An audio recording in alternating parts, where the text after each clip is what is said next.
Good morning, one and all. Today, I would like to say a few things about the government of Telangana. Previously, the governments used to take a decisions or made a policies on behalf of public and their necessities. But now, what is happening? A present scenario in Telangana, irrespective of public demand, irrespective of necessity of public, irrespective of anything, they are taking decisions and making policies without intimating or without knowing the practicality and without knowing any intentions of public or anywhere. They are simply taking a decisions by the sake of government to run a government, to make a taxes, how to make a taxes more and how to collect the taxes from the people more, and in a segment of anywhere, they are not respecting public demand, and they are not respecting about anything. They are taking a decisions for the sake of government. These are very, very, very bad situation in our Telangana.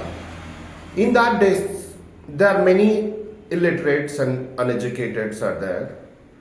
But now we are very, a fast generation, and as well as we are graduates and post-graduations are there in our society. Still, we are not even saying anything, against to the government, against to the policies, those who are making the policies.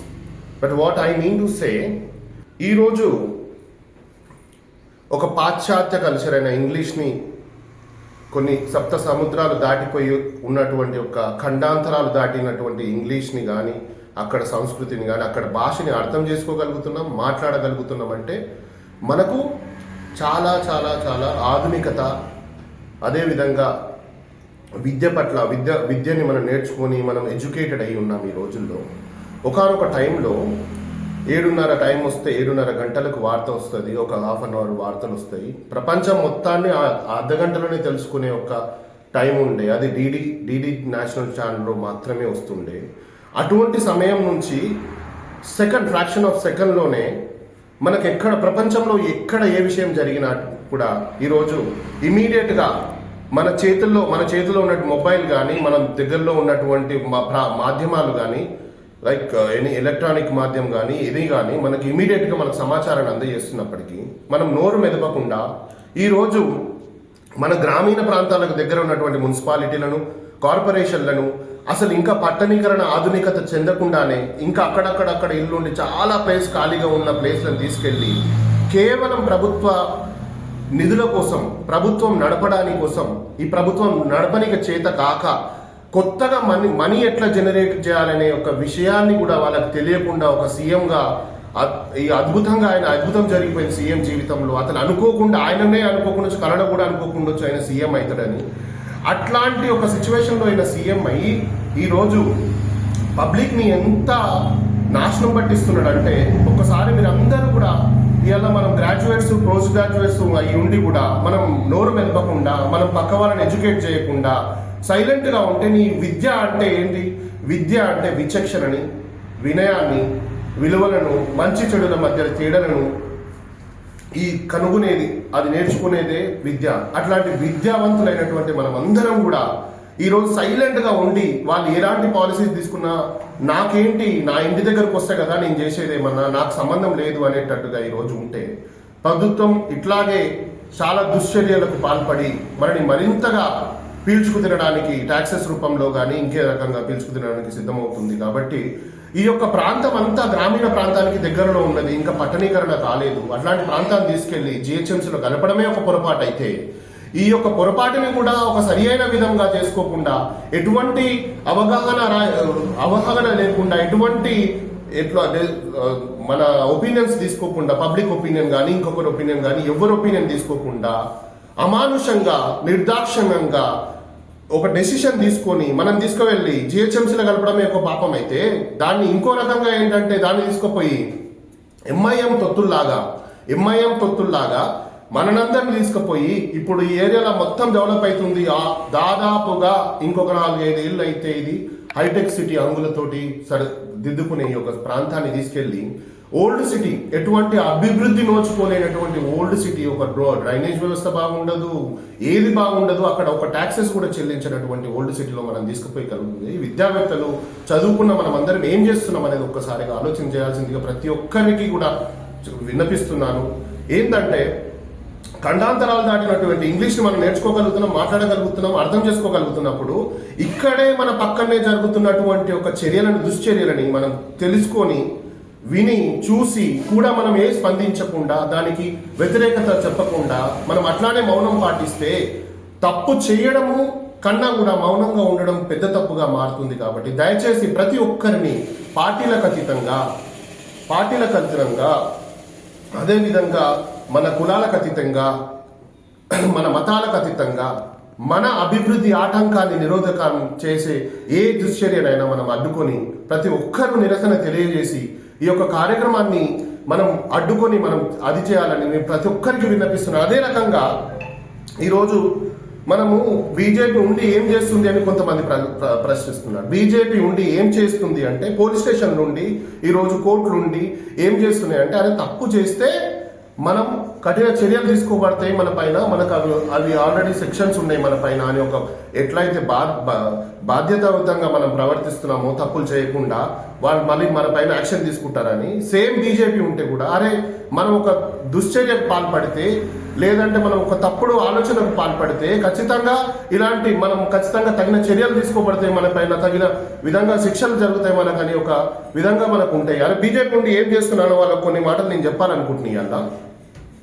ఈరోజు Ukraine Russia యుద్ధంలో మన పిల్లలే గనక ఉండుంటే అక్కడ ఒకనాడు కాంగ్రెస్ హయాం కనుక Ukraine Russia యుద్ధం జరిగితే మన పిల్లల బాడీలు కూడా శవాలు కూడా రాకపోతుండేది. అదే విధంగా మన ఇంట్లో పిల్లలే ఆడు ఉన్నారనుకోండి, ఒకసారి ఆలోచన చేసుకోండి ఏముంటుండే.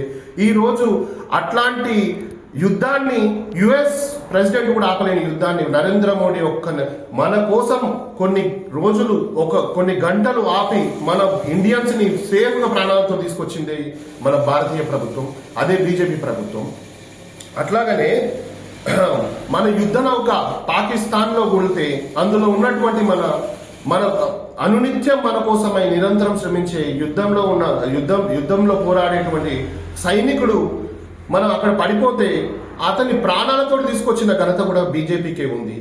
అదే రకంగా ప్రపంచంలో 12వ స్థానంలో ఉన్నటువంటి ఆర్థిక వ్యవస్థని కూడా ఇవాళ బీజేపీ 4వ స్థానానికి తీసుకొచ్చడం జరిగింది. అదే రకంగా ప్రపంచమే నిబ్బెరపడేటటువంటి కరోనా వ్యాధికి కూడా ట్రీట్మెంటే లేనటువంటి వ్యాధికి కూడా మనం వ్యాక్సిన్ తయారు చేసుకోవడం కాకుండా యావత్ ప్రపంచానికి కూడా వ్యాక్సిన్ సరఫరా చేసేటువంటి శక్తిని తీసుకొచ్చింది కూడా బీజేపీ కూడా. ప్రపంచమే ముక్కున వేలేసుకుంది. ఆ రోజు ఒకవేళ యుద్ధ నౌకలు కానీ సైనికులు కానీ పాకిస్తాన్లో చిక్కిపోతే వాళ్ళ శవాలు కూడా మన భారతదేశానికి వచ్చే అవకాశం లేని పరిస్థితుల నుంచి ఇవాళ ఆ సైనికుడు ప్రాణాలతో తీసుకొచ్చే ఘనత మన బీజేపీ ప్రభుత్వానిదే.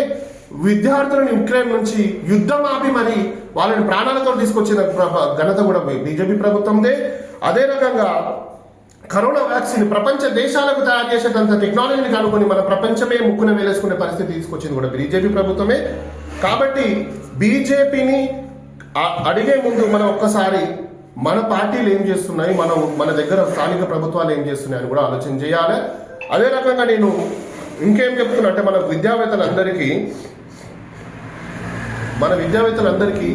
బీజేపీ ఏం చేసిందంటే అరే మీరు ఇలా అడుగుతున్నారు కదా, ఇన్ని చేసిన బీజేపీని కూడా ఎంఐఎంకి ఓటు బ్యాంకు చేసే ముస్లిం సోదరుడు మెకానిక్ గానో లేదంటే పంక్చర్ షాప్లోనో వెల్డింగ్ షాప్లోనో మోజుబడిలో అమ్ముకుంటారే నా ఆర్థిక వ్యవస్థ కంటే నా ఆర్థిక స్థితిగతుల కంటే నా మతమే నా ధర్మమే గొప్పదని పనిచేస్తుంటే ఇన్ని పనులు చేసినటువంటి బీజేపీకి మాత్రం మీరు చుక్కెదురు ఈ యొక్క సోకాల్డ్ సెక్యులర్ జనాలు నాకేంటి నా దగ్గరకు వచ్చినప్పుడు చూస్తా అంటే ఇవన్నీ మన దగ్గరకు వచ్చినప్పుడు చూసే కన్నా మనం ప్రొటెక్ట్ చేసుకునే పరిస్థితి తెచ్చుకోవాల్సిందిగా నేను కోరుకుంటున్నాను. అదే రకంగా మన సబితా ఇంద్రారెడ్డి గారికి కూడా నేను ఒక విషయం ఏం చెప్తున్నానంటే మనకు ఎమ్మెల్యేగా ఎన్నిసార్లు ఉన్నది, అరే మన స్థానిక సమస్యని అసెంబ్లీలో చర్చించి వాళ్ళతోటి పోరాడి అరే మనం ఏం చేయాలి, అట్లా ఎట్లా చేస్తున్నారు, నిర్దాక్షిణ్యంగా ఆయన తీసుకుపోయి మమ్మల్ని హైదరాబాద్ మున్సిపాలిటీలో పడేస్తున్నారు కదా అని మాట్లాడకుండా ఆమెను సింపుల్గా ఆమె బైకాట్ చేసి వెళ్ళిపోతే మన పరిస్థితులు ఎవరు ఇంకా మాట్లాడేది?